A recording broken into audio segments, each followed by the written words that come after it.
What's up, otakus? It's your tour guide here. We last night I told you I was gonna go to Sten Brothers. Sten Brothers is only open on Saturdays. The guy has a full-time job and he does toys, and it's actually two co-owners of the shop. One does just comics. He's like a comic book person. And then the other dude does toys, like video games and toys. And I think like Pokemon cards and all that stuff. So they both, I guess, have like regular full-time jobs. They got this little space, I guess, that they're paying rent for. It's part of this auto body or auto repair shop. A lot of good stuff in there, especially if you're a toy fan. The comics are pretty good too. And I would say they're fairly priced for the most part. But yeah, we left the book there on our last visit, and it's just been kind of like, I just want the book. I just wanted the book. And so we went there and we paid a little more than we normally spend on a book. But, I didn't really care all that much. So we'll get to the book in a minute. What I decided in showing off the book, I also wanted to kind of go through my top 25 artists. I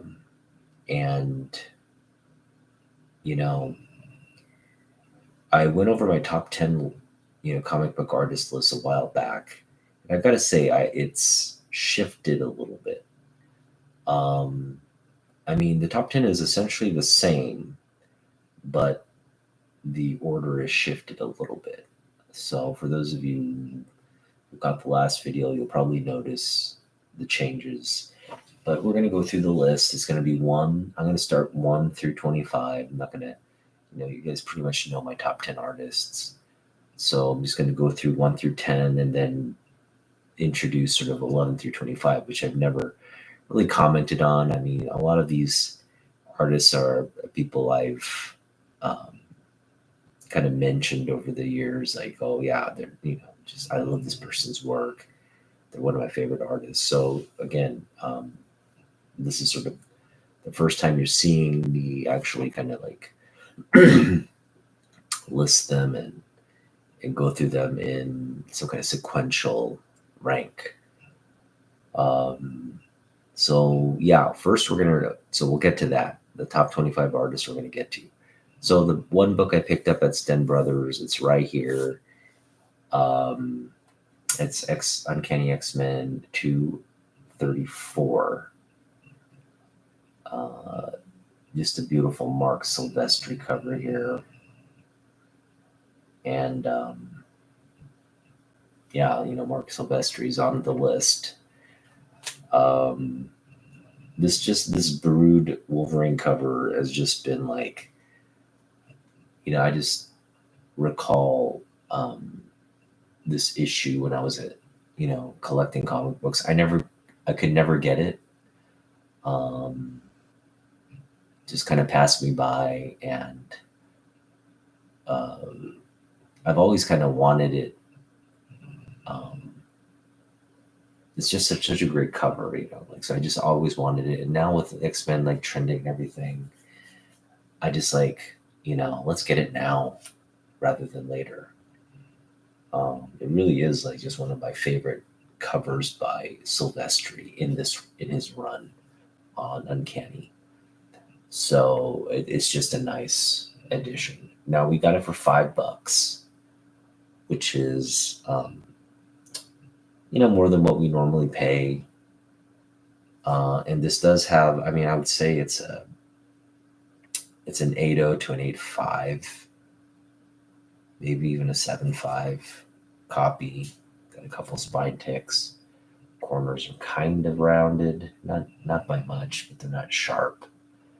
Got a little corner issue going on. So I mean, I'll grade this at another time. I'm not going to grade it right now, but yeah, it's probably a VF copy, and I don't mind. It's a new stand, which is what I wanted. And again, just one of our favorite like covers by Silvestri this run. He's got a lot of great covers, but again, this one is just speaks speaks volumes to me. All right, let's go through the list now. This list of creators, artists are mostly people that were part of my collecting era for the most part. Most of them are. The others are either, were before my collecting era, but the ones that I just kind of, the artists that I consider just legends. And then there are artists, modern artists here, who are not part of my collecting era, but they're just part of the list because I really like their I really like their artwork. So we're going to get into the list, and I'm going to try to represent all these artists. So there's so many like I can really only feature the covers. So we're doing cover art, and I'm going to try to do the artists through a Superman cover or a representative just book in my collection that I think represents why I like the artist. Okay, so I hope you keep up. So it's either going to be a Superman cover by the artist, or it's just going to be a cover, a representative cover that is just one of my favorites. So number one on our list is Jim Lee. Like he's my favorite artist, and this beautiful Superman cover here on Batman 612. Recently, we picked up the newsstand edition of this. Again, just one of the top covers, in my opinion, by him. This is such an iconic run as well. This battle is pretty intense. Yeah, just it's just. I mean, that didn't get you to buy the book. I don't know what did, but yeah, it's just a great. I mean, it accelerates. This run is just so fast paced, and it just accelerates to this issue. Kind of like a little bit of a climax in terms of the action, but this run would go on and wouldn't really resolve itself until close to the end. All right, so that's number one. No surprise there. Number two on the list is Neil Adams, and this is another one of my favorite covers by Neil. Superman 243. I had this pressed by Roger, so it looks super, as good as it's going to look, in my opinion.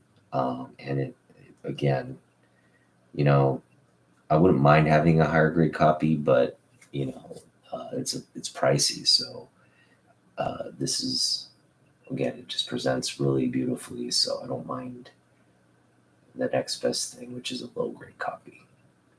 But beautiful cover right there. Great cover too. All right, so that's number two. Number 3 on our list is John Byrne, and John Byrne's worked on so many iconic books and titles, as has Jim, as has Neil, and I just really think John Byrne doesn't get enough credit for all the work he did.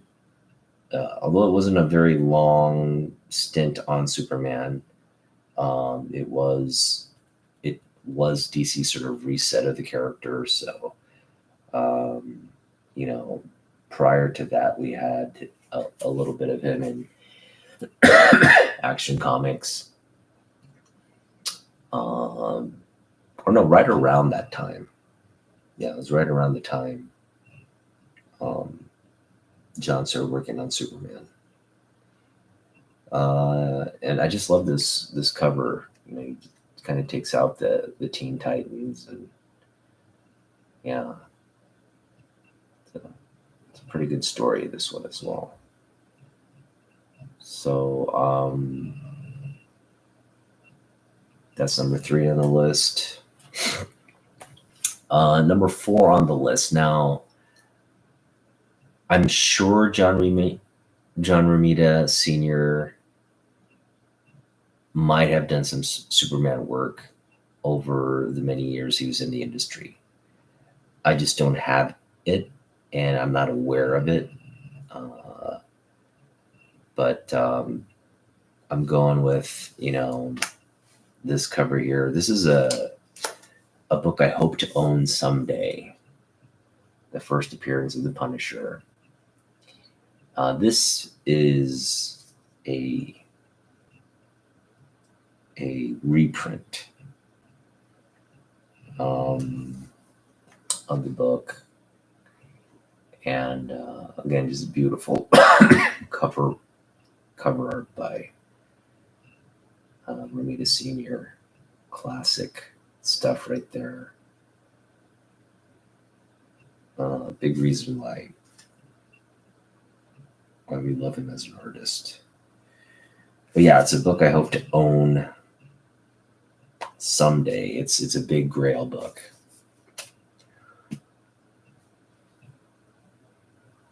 Yeah, $750 raw. Wow. What's the grade? That's a pretty good price. Probably in the fine, very fine. No, I mean, if it's very fine, it could be. It should be selling much higher than that. Probably mid-grade then. That's a good price. I'd pick it up for $750 for sure. I mean, you're gonna have to pay about $1,000 to get a, kind of like a mid to low grade book. Well, yeah, like a mid grade book on First Punisher would probably be about $1,000. All right, Rad Art and Comics, aka Norm Rad, and Miss So, welcome. Glad to have you. And as I show off these artists, like the books, sometimes you get a bonus cover. You're getting a bonus cover with Romita Sr.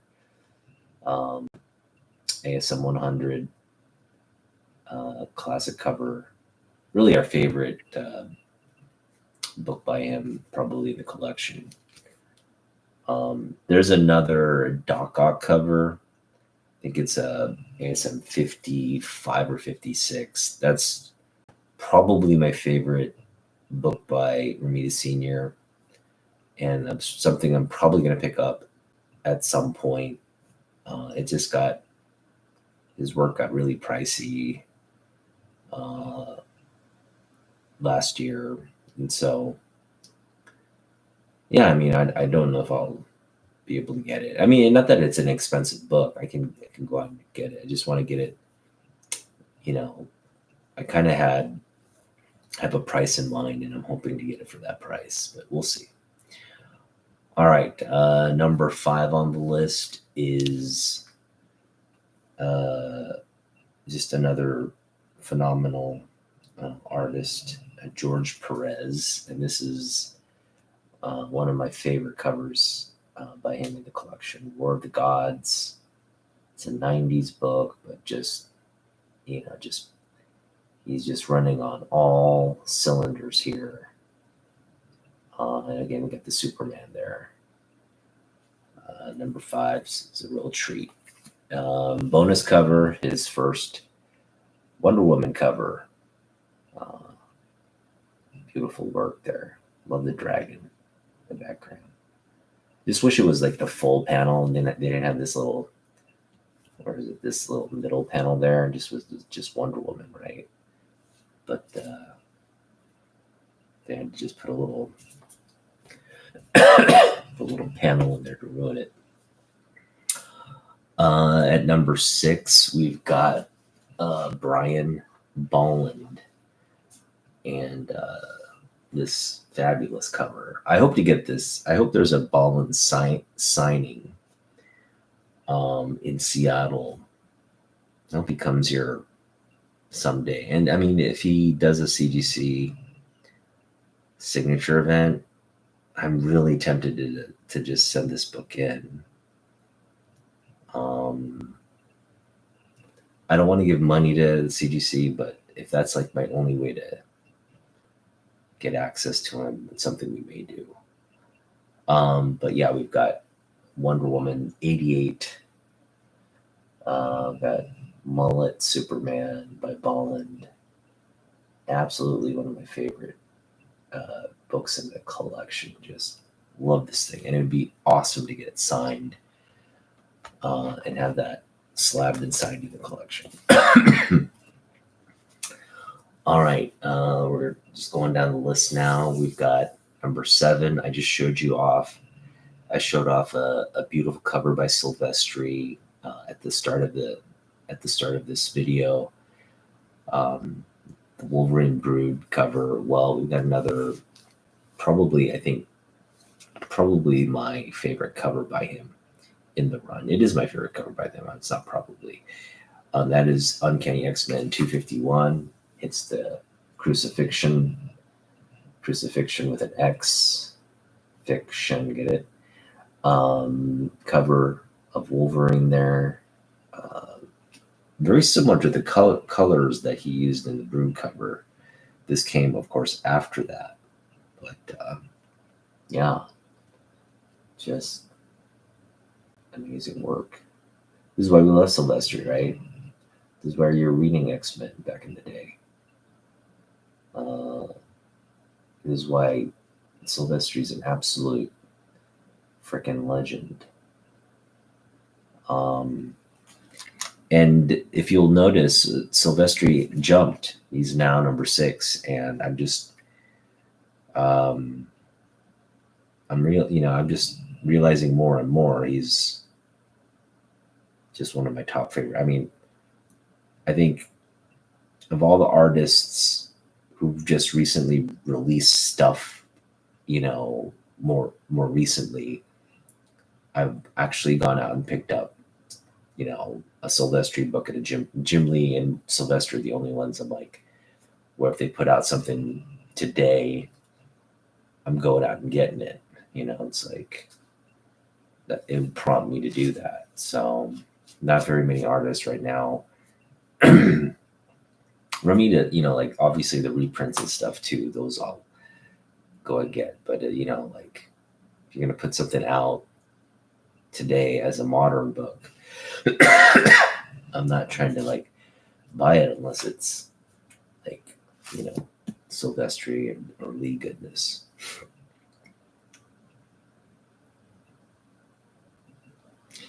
Silvestri showed up Mark Silvestri with the Wildcats crossover with Cyberforce. Jim Lee made Mark character Mercy super hot. Okay. Yeah, they did a lot of crossover stuff, and all those Image guys kind of helped each other out, on their books, which is really, great to see.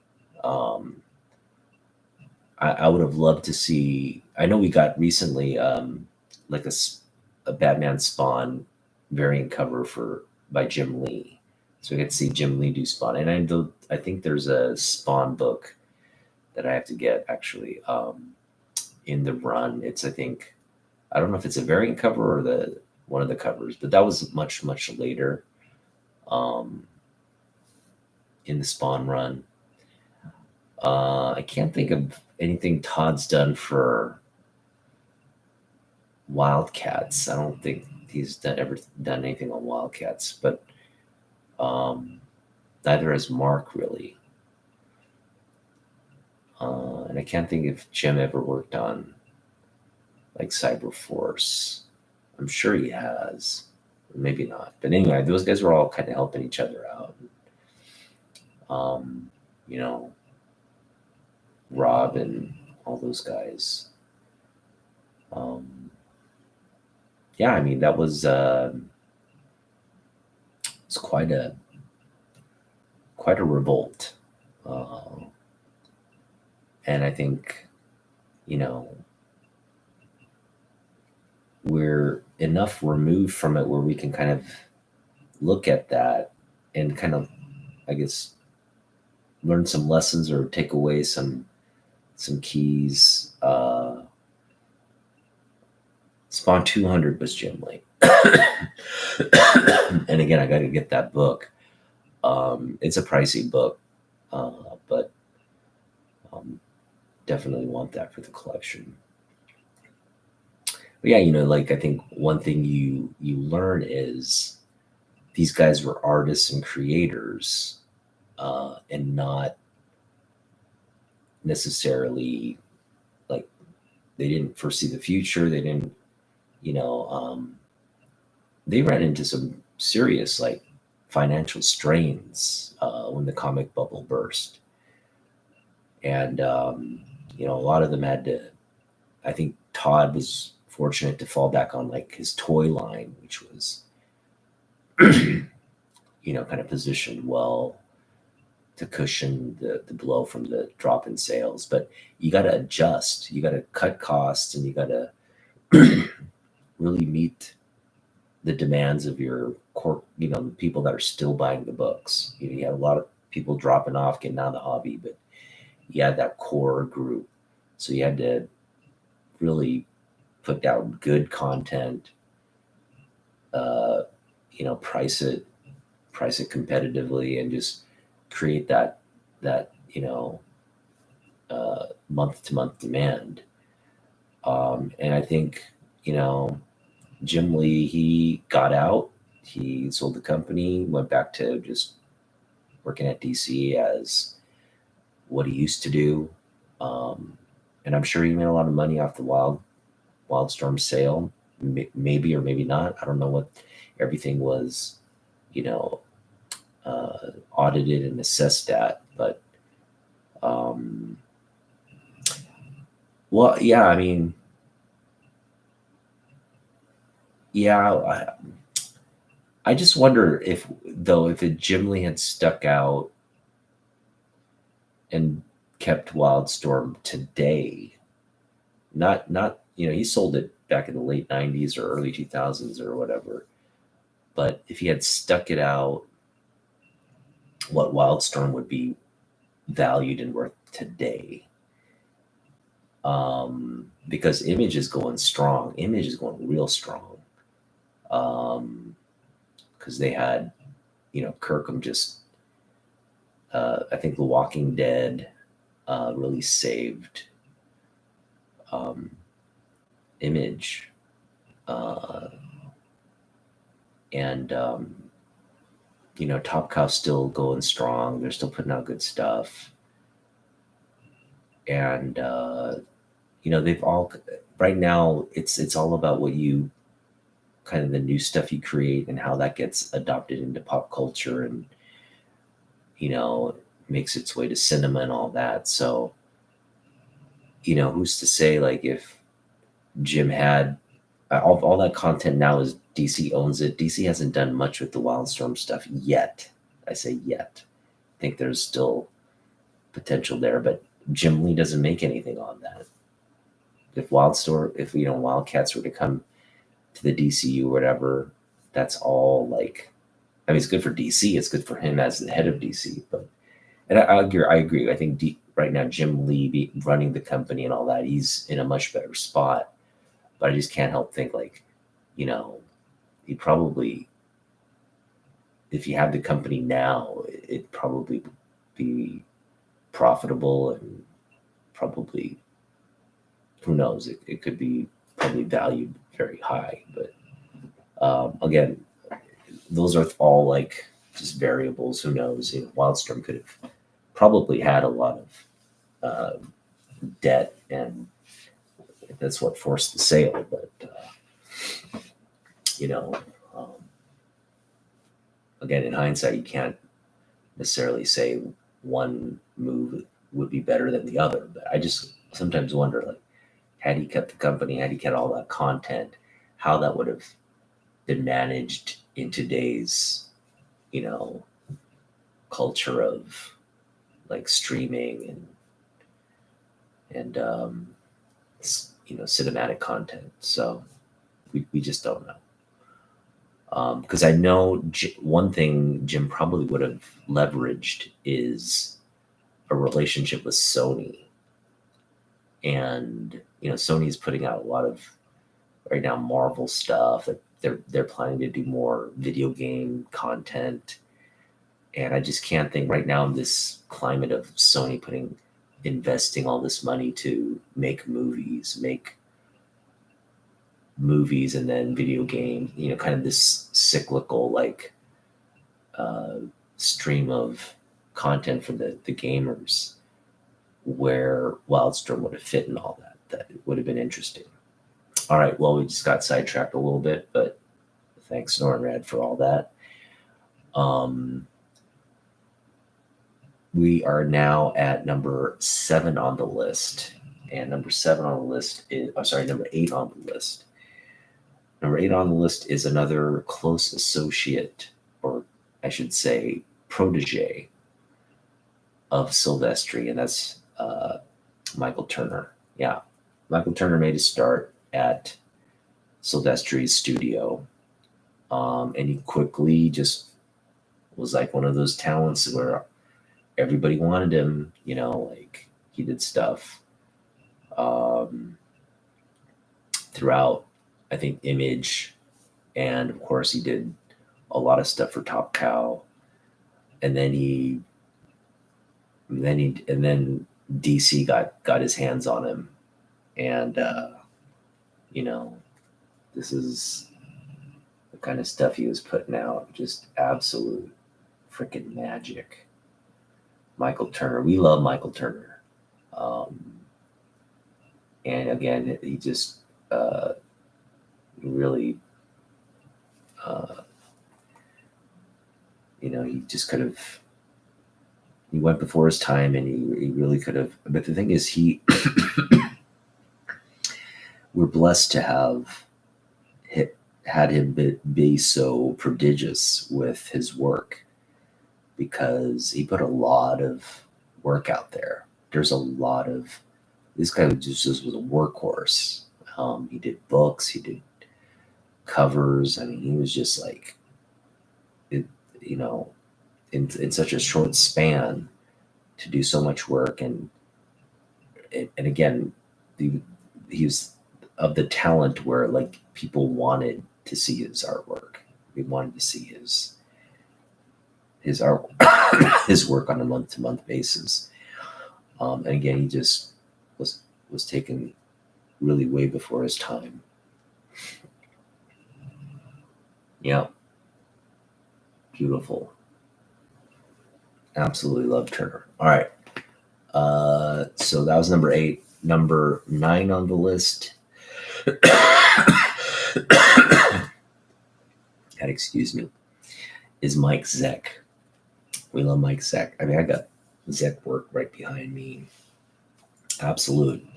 Another one of those guys, just like during my collecting era, he was everywhere doing everything for Marvel. And that includes G.I. Joe, this great Snake Eyes with the Uzi cover. Boom. That is gold right there. And I don't know if Mike Zeck ever worked on Superman, but it would have been interesting to see a Mike Zeck Superman. I think it would have been pretty good. Yeah, I mean, up to now, we haven't seen a Silvestri Superman either, but I mean, there's no doubt Silvestri could do an amazing Superman. No doubt about that. I just hope I know we recently got a Batman by Silvestri, which that's the one I went out and actually bought. But hopefully there's an opportunity for him to do a Superman book. I'd love to get that. And if I ever commissioned Silvestri for like a cover or something, and not that would ever happen, but if I ever did, I would ask him to draw Superman. I would ask all my artists to draw Superman if they were so inclined to do so. All right, number 10. We've reached the 10. Now, this artist, I love her. She's absolutely one of my favorite artists, but I definitely have kind of cooled off on her a little bit. And that's not to say it's, like, I'm not as like, I'm not as obsessed with like picking up all her books or picking up as much of her artwork. That's the part that's cooled off. It's like, I'll pick up her work if it speaks to me, and if it's, again, if it's something I really like. But she definitely kind of has, and it's not her fault, but I think she's kind of pigeonholed herself into being like a cover artist, and she kind of, I don't know, I think people view her as like a manga style artist, so she's actually catering to that and making her artwork more, I think she's just taking shortcuts. She's like taking shortcuts. She's making it more like manga style, anime style. And yeah, I just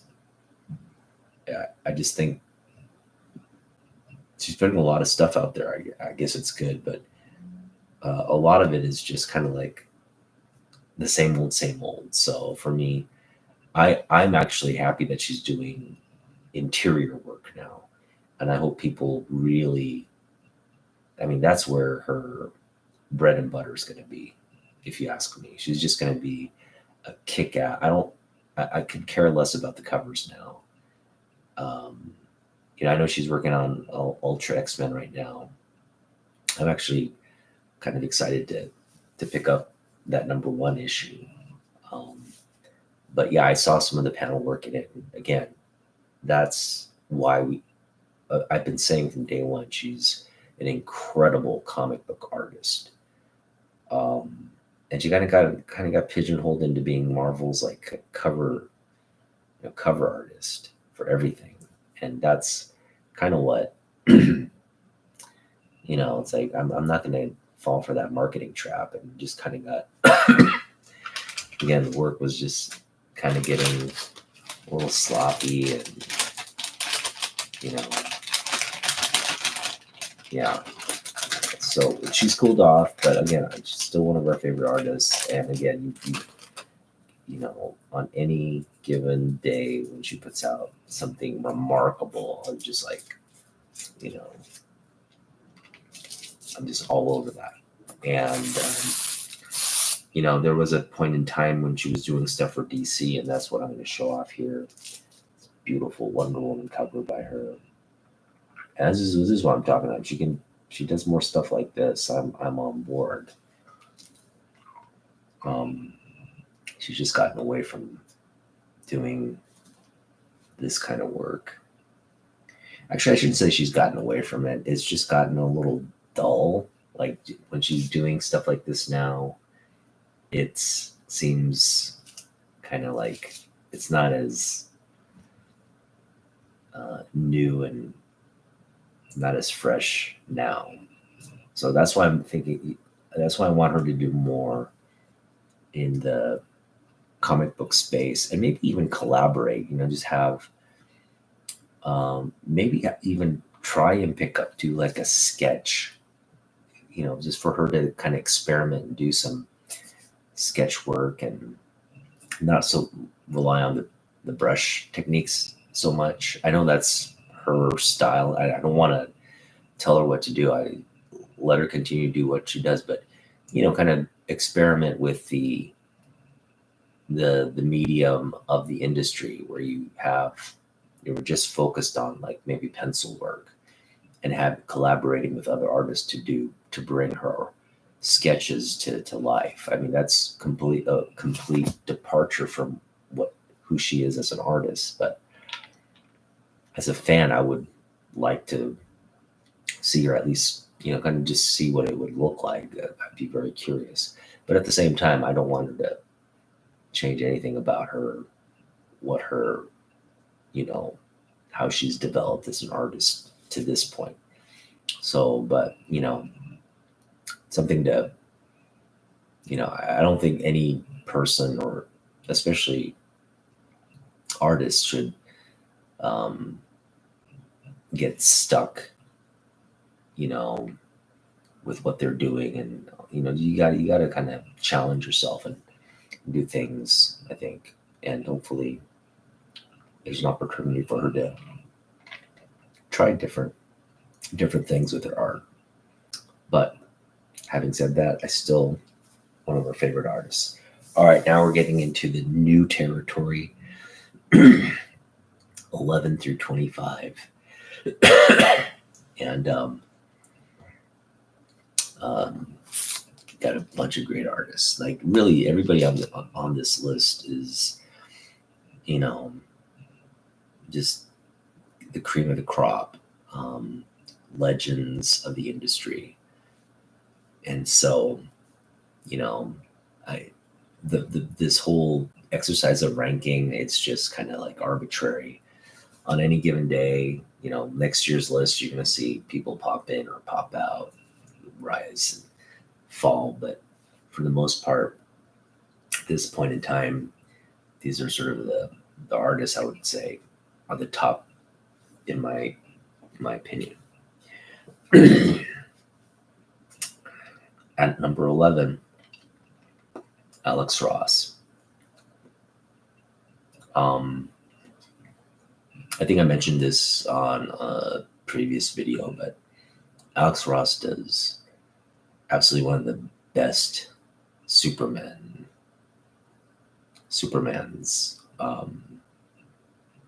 ever.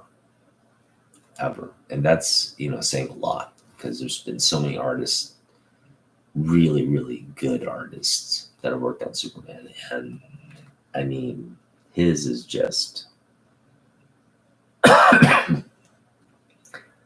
it's great. Just so stoic and, he just, everything. He looks a little pissed off. That's one thing. I don't think Superman would be so pissed off all the time, but definitely works.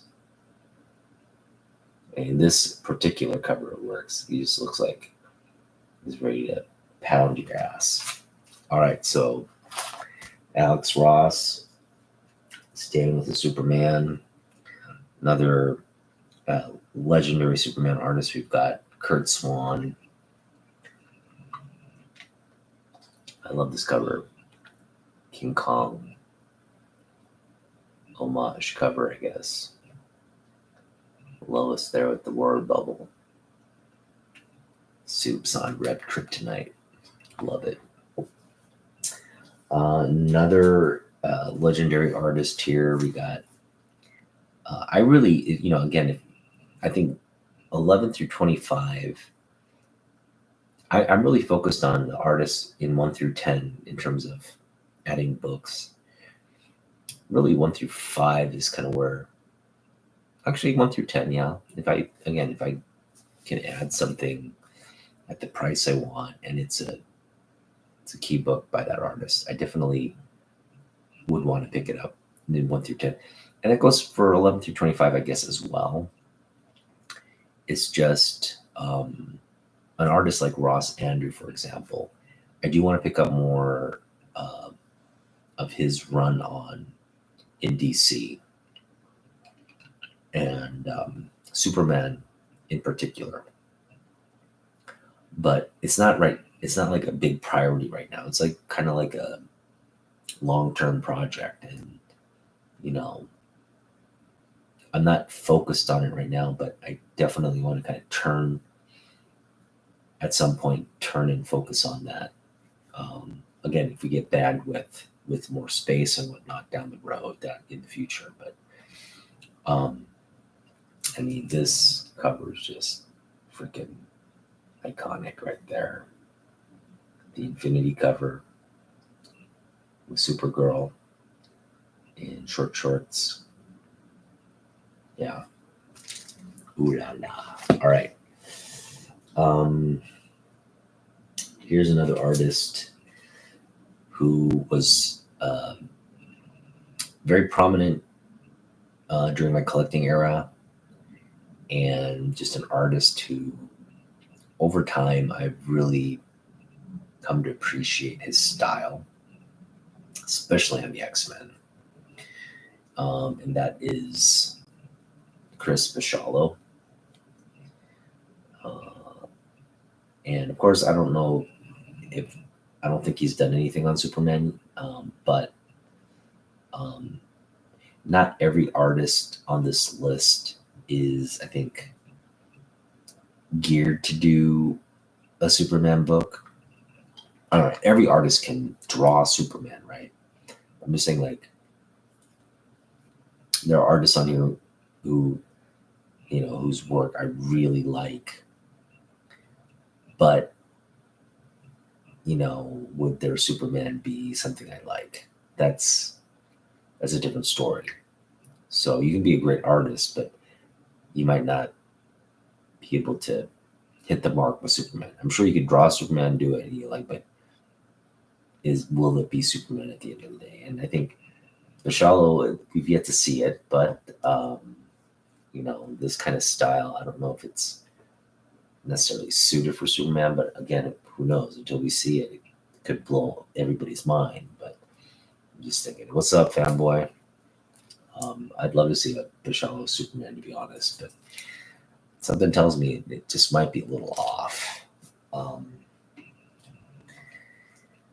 Number 15 on the list is, and that's another thing. I want to go back to the George Perez book and give a shout out to Fanboy at the same time. So, I'm showing off, my top 25 favorite artists. I showed off this cover because I'm trying to showcase the artist through like Superman covers. Not every artist has worked on Superman, but yeah, Fanboy Prime just recently shared a book that he picked out. It was like the Brainiac trilogy, but that was a run that George Perez got to do on Action Comics, and it was a freaking dope ass cover. And again, I want to pick up those issues now, and that's something I'm not gonna spend a lot. I mean, they're not worth a lot of money, so it's not like you have to go out and spend big money to pick those issues up. But I definitely am focused on that now, and I want to pick up some George Perez Action Comics for sure. And yeah, thanks for putting that on my radar, dude. But we definitely want to,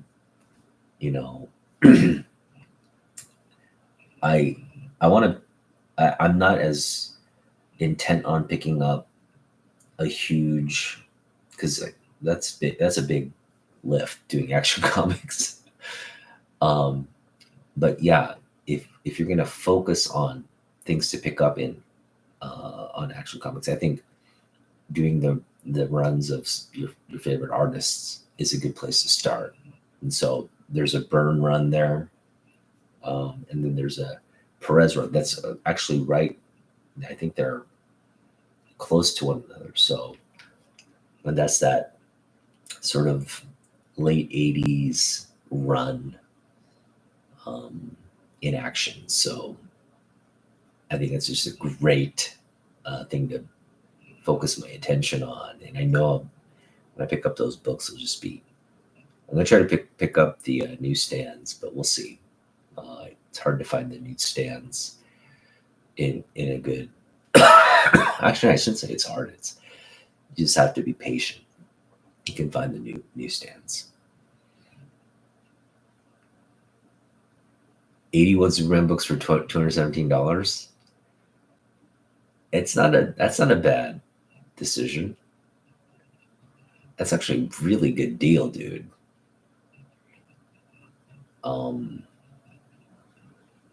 That's a really good deal. What is that? I'm going to do the math for you here.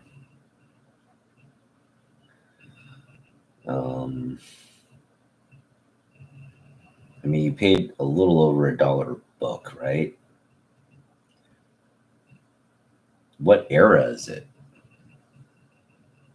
Is it the Triangle era that you're?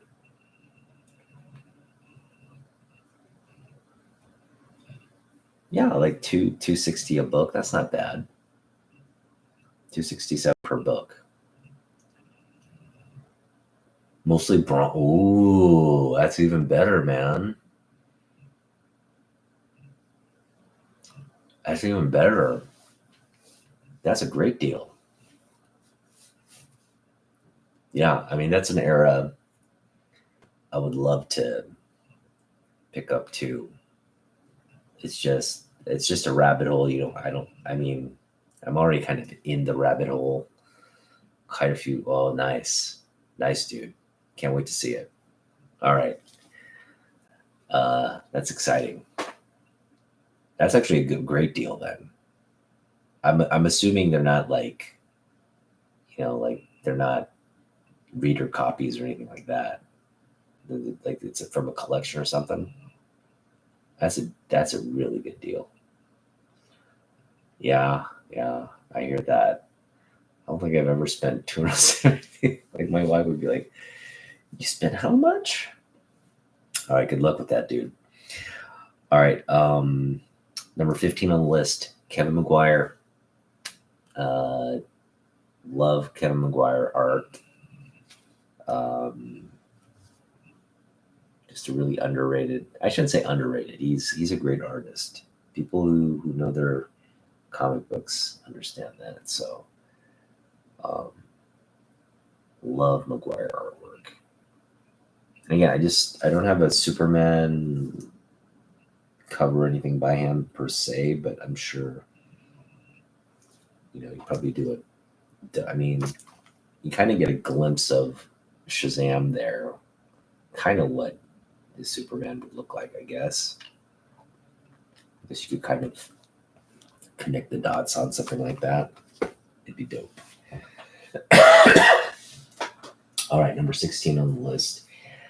And to be honest, like sentimental wise, I think this artist probably deserves to be higher.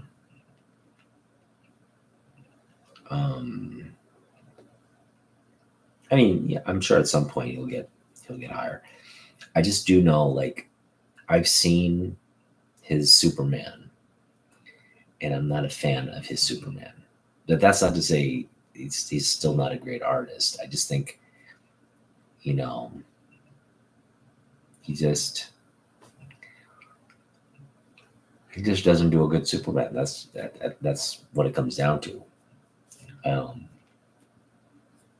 But he does great everything else. I mean, that Daredevil.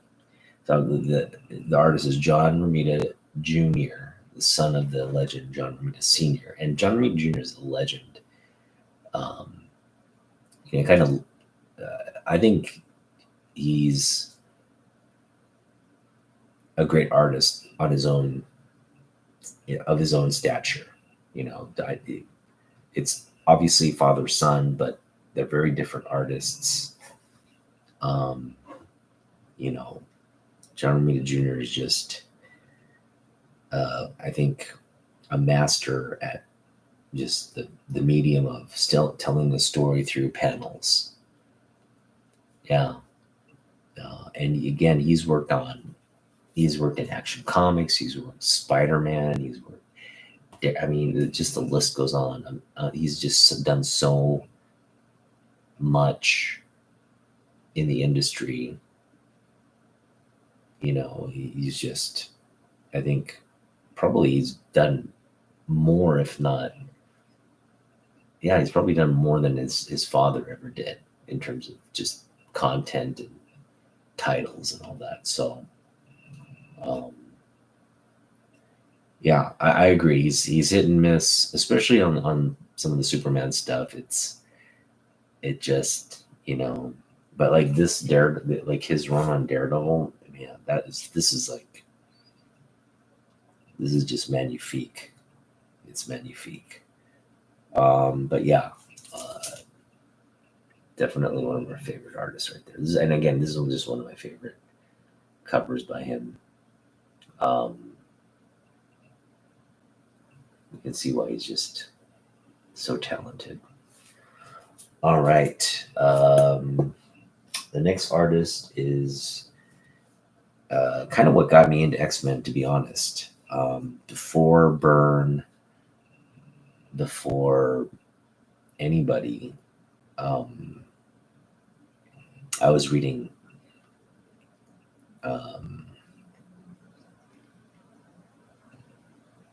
I read this issue,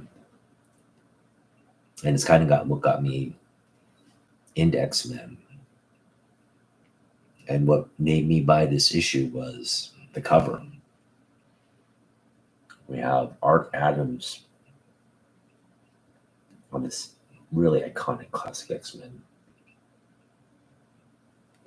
Like, I don't own Giant Size X-Men. I came close to getting it this summer. And I'm glad I didn't, because I would have overpaid. The guy wasn't transparent on all the little flaws that are with the book.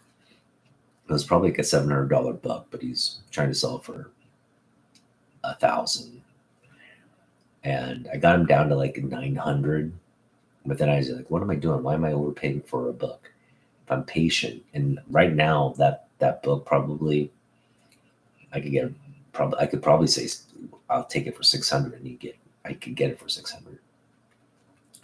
It's just that book. Actually, right now that book is hot, so I can get it. But I'm just saying, like, you know what I mean? Like, I could have gotten for $1,000. I could have got a slabbed copy, and actually paid for the grade. I'm saying that grade that he was trying to sell me I would have overpaid for it. So, but yeah, I mean, I don't know when we'll ever own that book, but it's a book we want.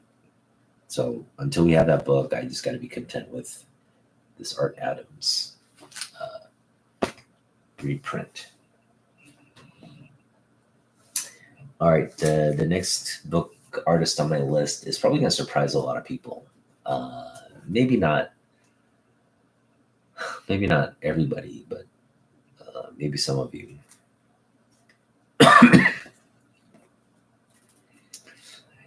Yeah, I agree. John Romita Jr., Spidey works great. Again, Daredevil, great. Again, just not a fan of his Superman.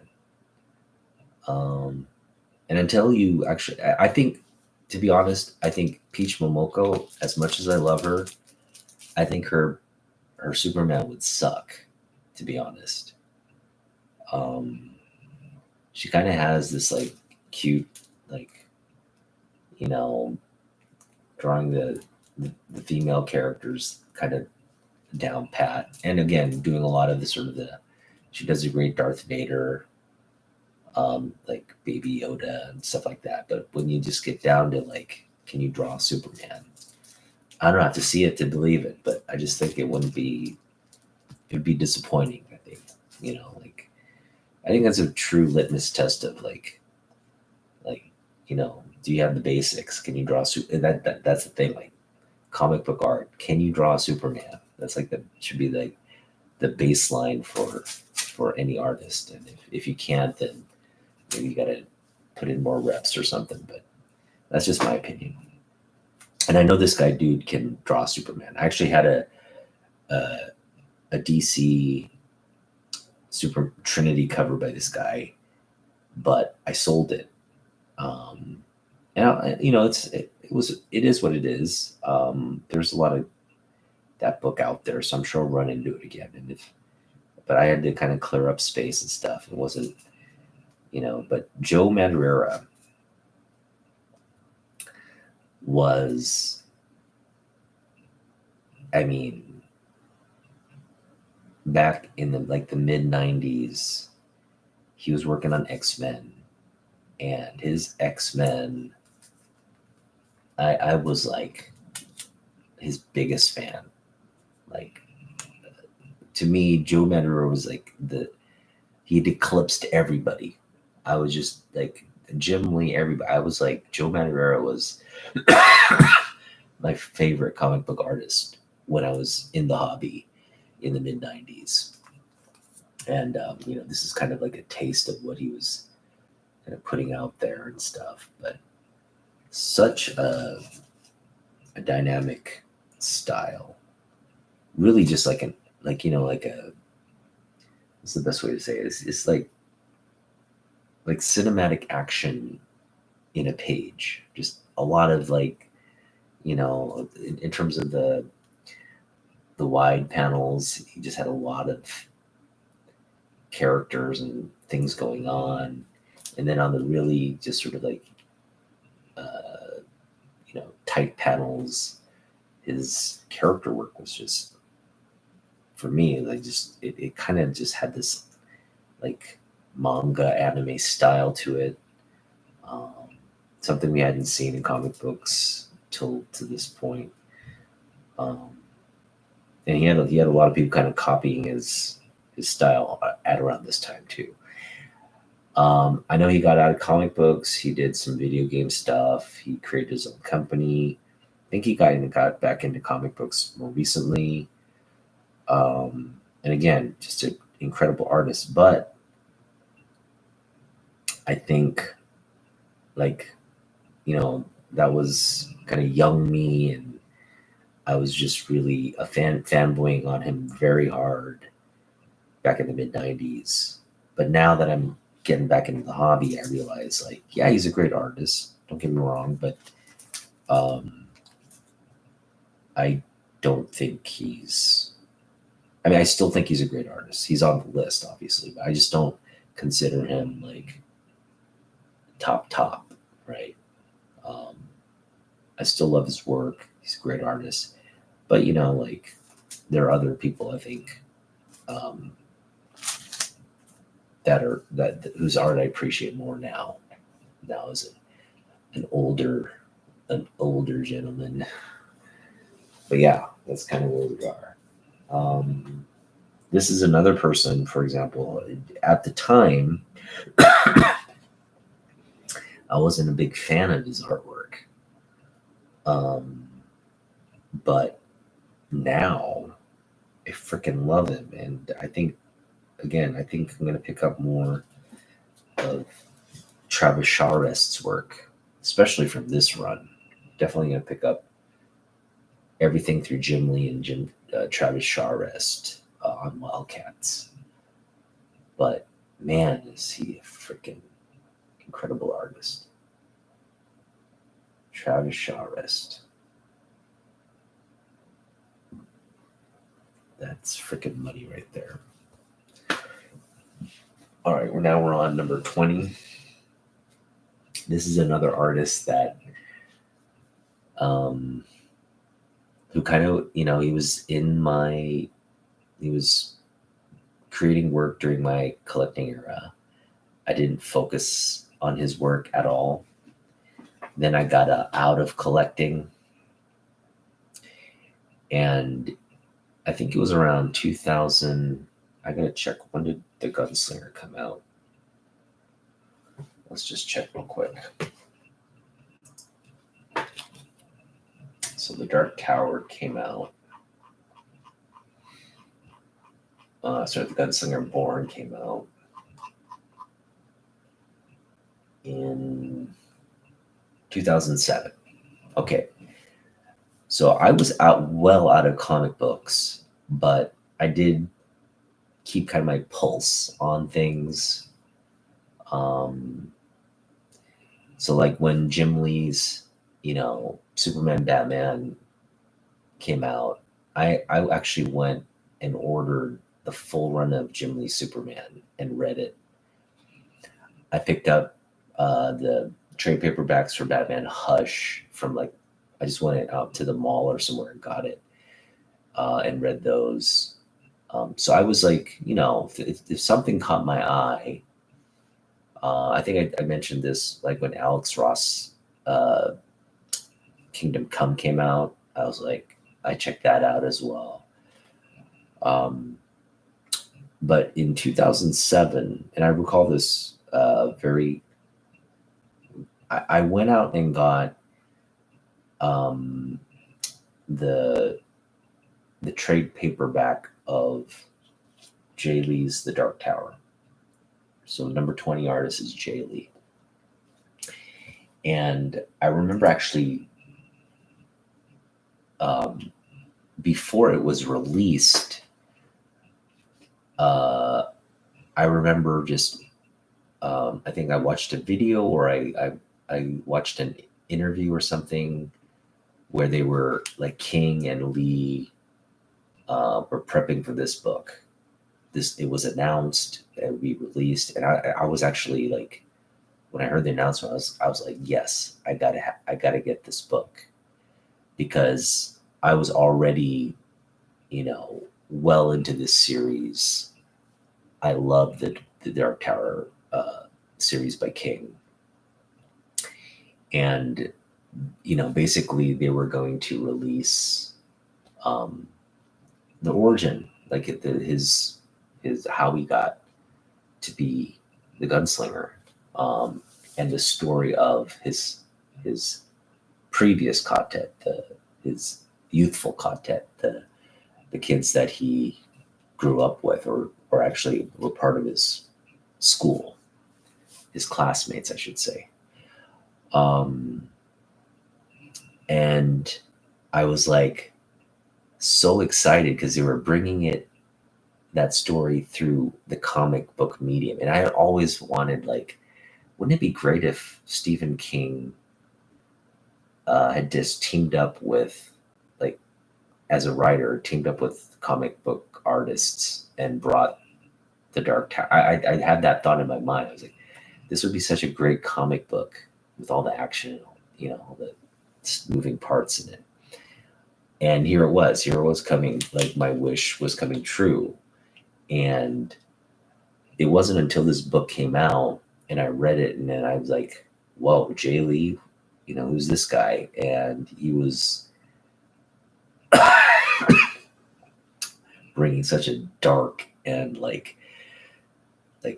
creepy, but also like very like regal, and like his like characters were just so full of detail and so expressive. And I was like, man, this guy's freaking incredible artist. And so that's when I really first took notice of Jay Lee, and obviously he's a huge artist in the industry. He's done so many things as well. He's actually done Superman. I love his Superman. So this is an artist who, again, if we have bandwidth, I want to definitely collect more of Jay Lee as well. For now, we're just going to stick with, maybe picking up more of the Dark Tower series. I know Naman Young has already done it. I only have the number 1, but I wouldn't mind picking up the entire. I mean, it's a couple. What is it?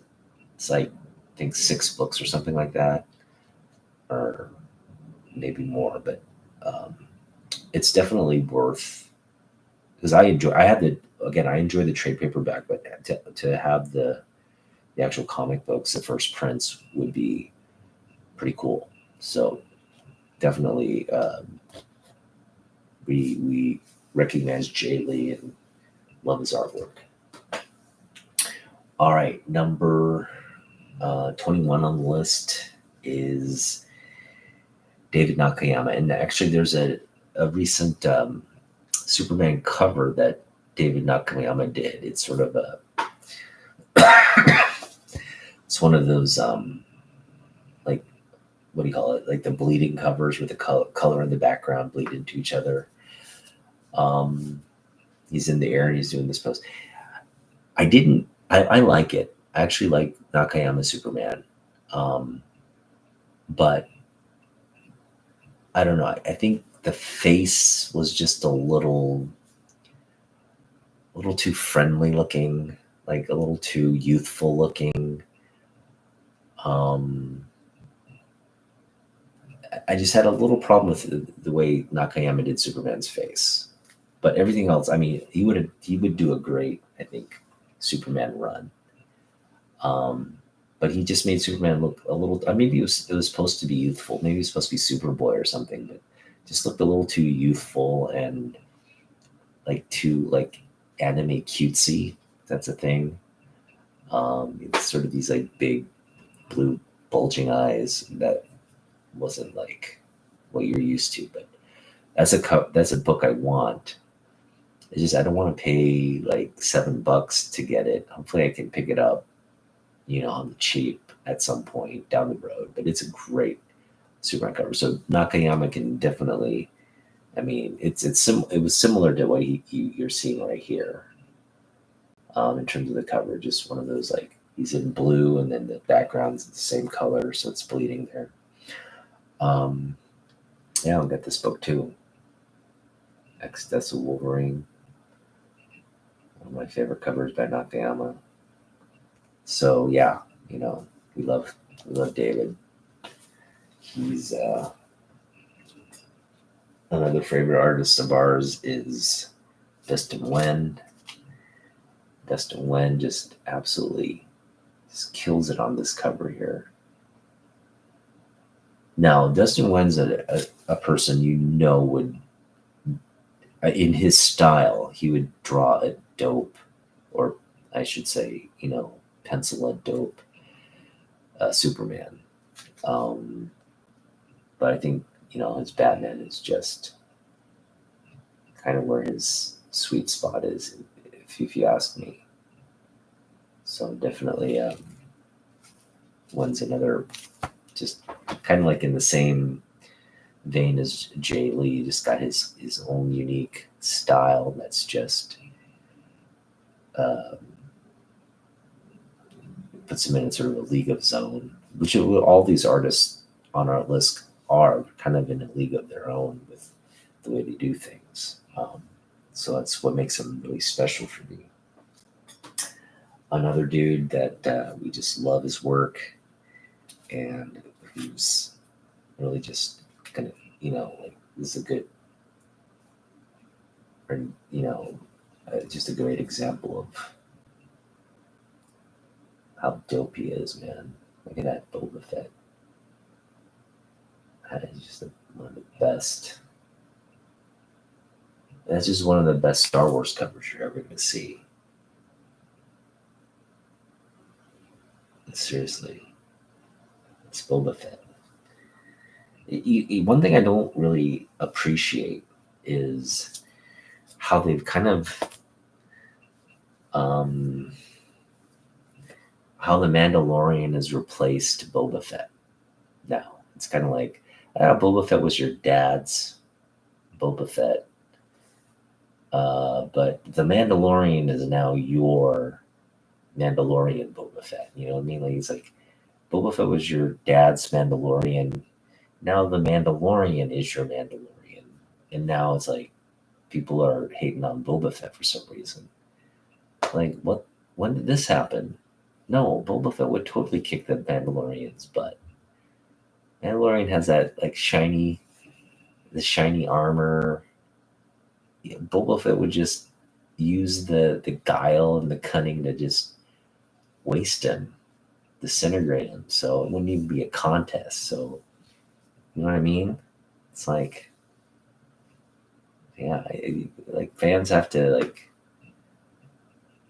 yeah, I think that Boba Fett series didn't do him any. They were kind of like they were trying to turn fans against him. I think that was the whole strategy of Disney. Like, oh, let's put out the Boba Fett, and people are gonna watch it, and then realize the Mandalorian's cooler.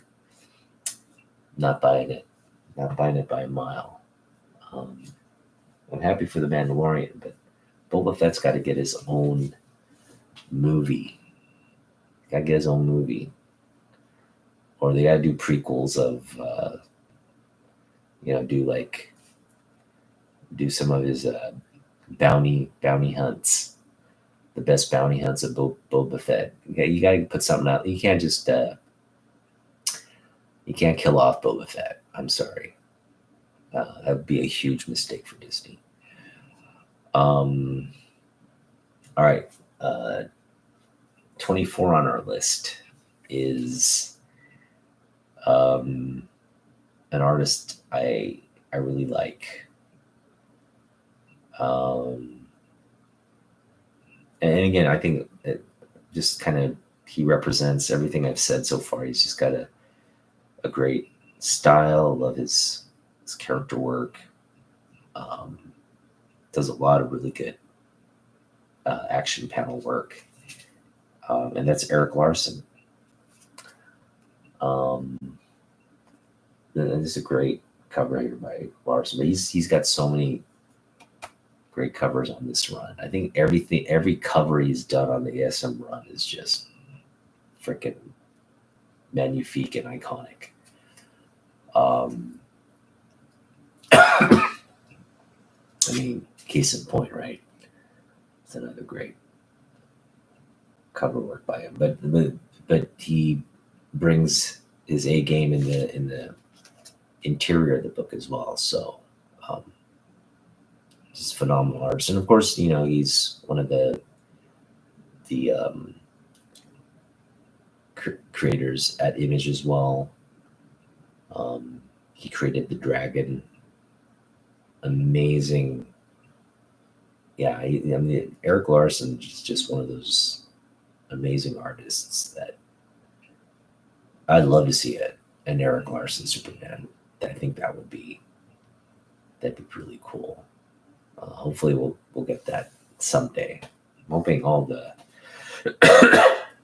Image guys have an opportunity to at least go back. Like it'd be good to see Eric go back to Spider-Man or do some Batman. Just like do stuff out of their Image wheelhouse. That'd be kind of cool. All right, and artist number 25. We're ending on a bang here. That is Todd, the Godfather, the Todd father, McFarlane. And I do not have ASM 300. It's a book I hope to own someday. I think it's overpriced for what it is, but I get it. I get why people love the book. I get why the demand is strong for that book. I definitely want that book. But I think for $1,000, I mean, it's not even $1,000 now. If you're getting a mid-grade of that book, you can get it for $500, right? And I'm fine with a mid-grade book, to be honest. I don't,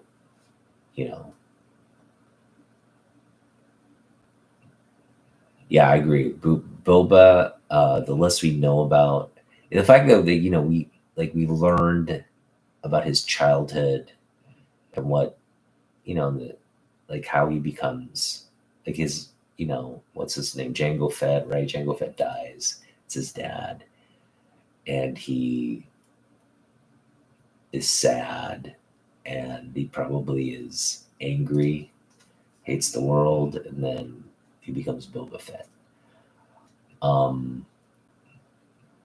But yeah, like that gap between his childhood and when he gets eaten in the Sarlacc pit. Um, there's a lot of that's like what 20 years right there. That's just like cinematic gold that you can mine, especially for a fan like me, right? Like you could mine so much gold right there, and to just give him that little series, bring him back, and then transition him to the Mandalorian was just that was just I don't know. That's like not the smartest thing you can do with that character. He should have gotten his own movie, to be honest. Maybe he still will, but yeah, he's the senior citizen Boba Fett. Nobody wants senior citizen Boba Fett. I mean, he's still senior citizen Boba Fett was still badass, but you gotta like give us the prime Boba Fett. All right, but going back to McFarlane, this is a book I want to get, and we'll get it. I'm just being patient with it. I want to definitely kind of see it fall. It's been falling in value, but kind of see it fall in value a little bit more.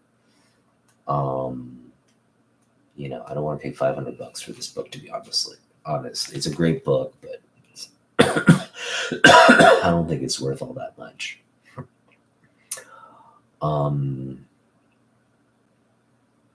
Yeah, some of the signed books are going for like ridiculous. It's like signed ASM 300s are going for like $1,500.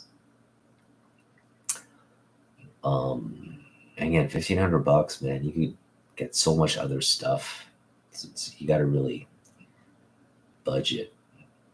There's so many other books I'd rather get than an ASM. I mean, like I mentioned, $1,500 you can get a giant sized X-Men or like a Hulk.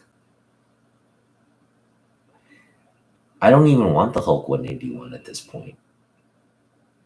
I think Hulk 180 is the one you want to get for first appearances.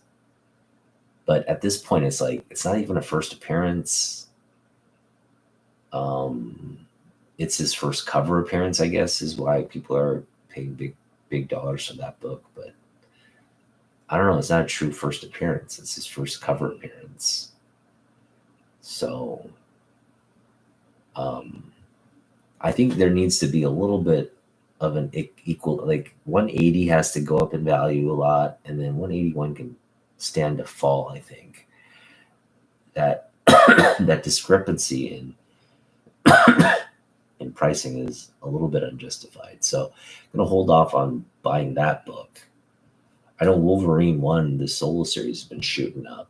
That's a book I think in terms of like, it's obviously way lower than first appearance of Wolverine, but at least it's his first solo series. At least you can invest knowing that. But right now with the first appearance, first full appearance, or first cup, it's just there's too much debate there, and I don't know. I guess at some point you have to land somewhere with his first appearance and pay top dollar for it. And for the ones that think 181 is it, you're putting your money where your mouth is, I guess. For me, I'm just not ready to do that yet. All right, so you get a bonus cover with the McFarlane. This is a recent pickup. This is Marvel Preview from 1992. Marvel Preview, I think number 2. It's kind of like an annual preview. It's one of those weird things. It's not like a month-to-month preview. It's an annual preview. The front cover's just whatever, but you get this beautiful back cover with You know what I mean? So, like, as great as this cover is, I think, for me, like, I got this for 50 cents, so works for me. At the end of the day, this isn't even really.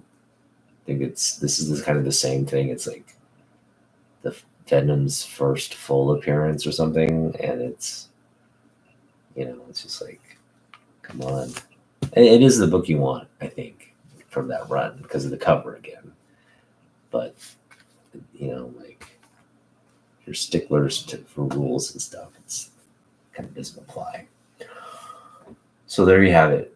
The top 25 artists in my collection, and I will end with something about Todd. Todd has worked on Superman. He did a page of Superman in an issue called Superman Gallery, which is like a 90s book at DC. And I guess Todd kind of schmoozed his way into getting to do that. But that book actually has a lot of great Superman artists in it. Ironically, Jim Lee is not in that book. But like Kurt Swan, Neil Adams, Ross Andrew, all the guys I mentioned, and more so. And, like Wayne Boring, obviously, just some of the modern artists as well, Dan Jurgens, but a lot of great Superman artists. And again, Todd somehow finagled his way into doing Superman in the book, and it's not good. Todd Superman is, again, I don't think, again, not every artist is going to pass the Superman test. And I can tell you, Todd did not pass the Superman. Now, who knows? Maybe today's Todd, he's had many, many years to perfect his craft. If he did Superman today, it might be really something different. But back in the 90s, when he got his chance to do Superman, it was cringy at best. So, and again, not every artist is going to be able to do Superman. And again, this list isn't a reflection of whether they can draw Superman or not. It's like, it's a reflection of what they do best. And Todd does his stuff best, like Spawn, Spider-Man, all those iconic works that he's worked in the industry. That Batman, those things are, to his credit, absolute, great works in the comic book, in the history of comic books. But just don't draw Superman. That's the thing. All right, so yeah, that's a pretty good list. Hopefully you guys like the artists I kind of featured. I'm definitely, like, this list is constantly in flux, and it changes.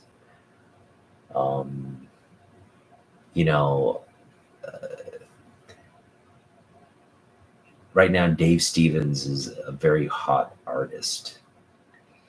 And I was like, I knew about the Rocketeer was something that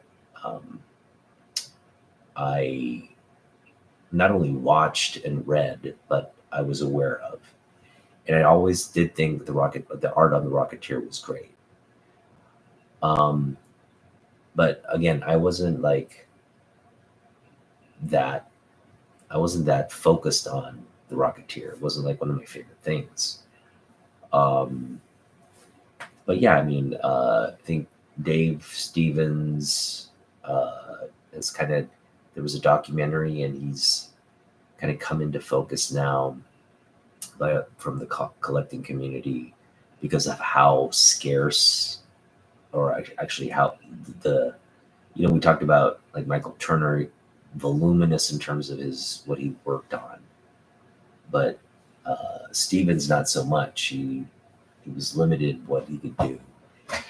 There's not a large, treasure trove of books to collect, and he was publishing things through a smaller publishing companies. So definitely, in terms of, I guess, print counts and runs, more diminished than the major guys, which just makes the collectability or the, the acquisition of his works a bit harder to come by.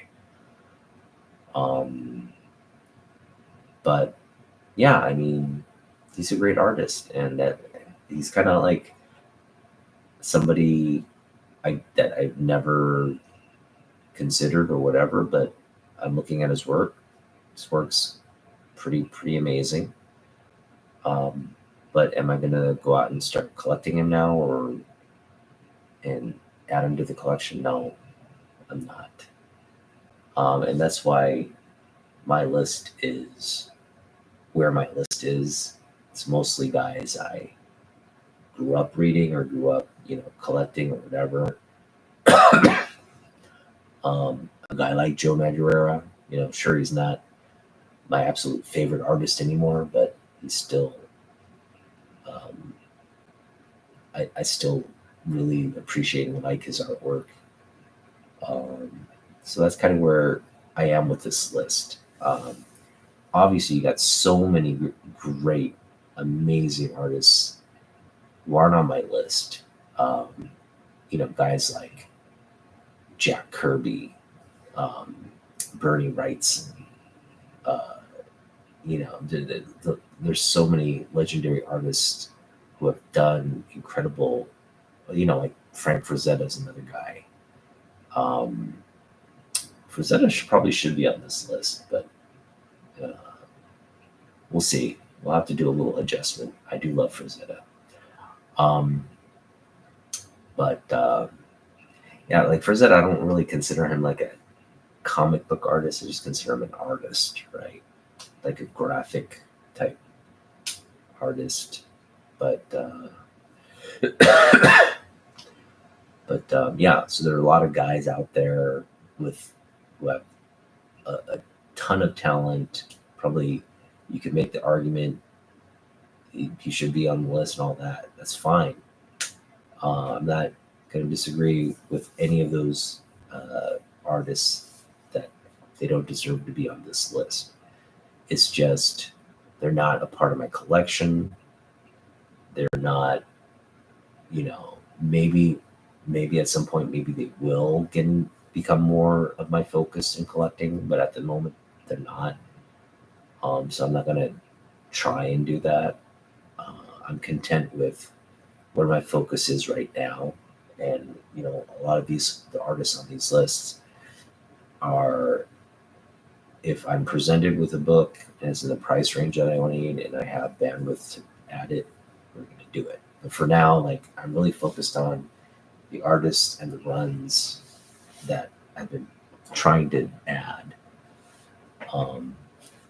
And we'll go from there. We got to kind of complete some of these loose ends before we can focus on other things. And again, I've only got so much space, so much room. I think just even trying to pick up 500 Jim Lee books is going to be. I think that we'll get to that. I think we're going to get there because I'm at 302. So just need 198 more books to get to 500. But, things like this make me really happy because this is what I read as a kid. And I think that's a real important thing you have to. I know as a kid, and as an adult, and I mentioned here, I didn't like Brian Bolland growing up. I love Brian Bolland now. And your tastes are always going to change, but what's important is like you have a connection with whatever you want to pick up. And until that connection is made for some of the artists I mentioned that aren't on this list, it's hard to kind of infuse that. Sure, it could happen at any time. I might like get bit by the Dave Stevens bug tomorrow and just start wanting to overpay for his books. But I'm not at that stage right now.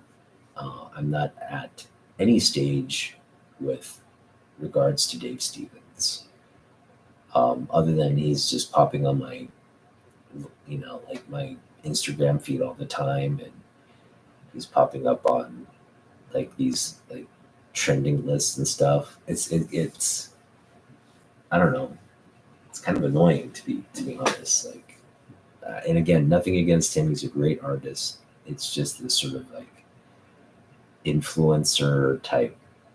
I don't know, like whatever thing that made him the hot flavor of the month is just really spilling over right now. It's I just don't want to be bombarded with that messaging.